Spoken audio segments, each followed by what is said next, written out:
Today I want to talk about the narcissistic mother wound that you have. You will not realize that your mother is narcissistic till you are wounded enough or you have had adult relationships that have mimicked what you have experienced growing up. So some of the things that cause the storing of the wound, of the mother wound in you, is that you have felt that her love to you was conditional. More or less, she was emotionally unavailable for you. So what that means is, whatever you desired in that mother child bond of being present, of embracing you, of physical hugging and cuddling, all of that was not present. The mother was preoccupied, absent, or in her own space, and you were the one who was actually tending to the mother. You were the one who was helping mother out. You were doing mother's work. You were doing a lot of emotional soothing of the mother as well. So if the mother had mood swings or emotional upheaval in the house, maybe the chaos between your mom and your dad, you were the one who was doing the soothing. So again, that is a wound that you carry. It is an unmet need, which is a very significant and primal unmet need, which then you mirror in your adult life.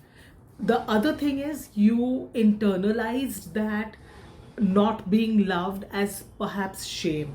So that stays in you like a very critical inner voice. That inner voice is always there with you. The way you hear it is maybe as your mother's voice. That's a big narcissistic wound created by the mother injury that happens when your mom is narcissistic. It always depends on the mom's moods, how you are treated that day. So if you're out in public, she will be praising you, very proud of you. But if you're in the confines of your home, it will be more of that you get criticism, you get told and disciplined. If you have a sibling, there is always a trophy child and there is a scapegoat child. So the scapegoat child bears the brunt of the mother's narcissistic wound in their system, and the golden child or the trophy child also bears this wound, but they are not overtly subject to conditional love. In fact, they are the preferred child for the mother. So these are many tactics and many things where the mother is emotionally unavailable, and as a result of which you don't get that love, and as a result of which you grow up with a lot of stress and chaos in your nervous system, which feels that the world is not a safe space and there is a lot of confusion. So to heal the mother wound, you need to reparent yourself.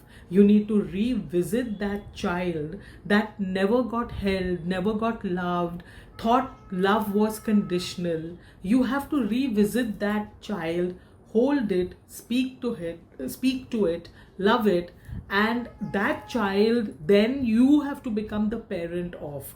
And your mother was doing the best she knew how to, with whatever her life situation was, with whatever her understanding was at that time. She did the best she could.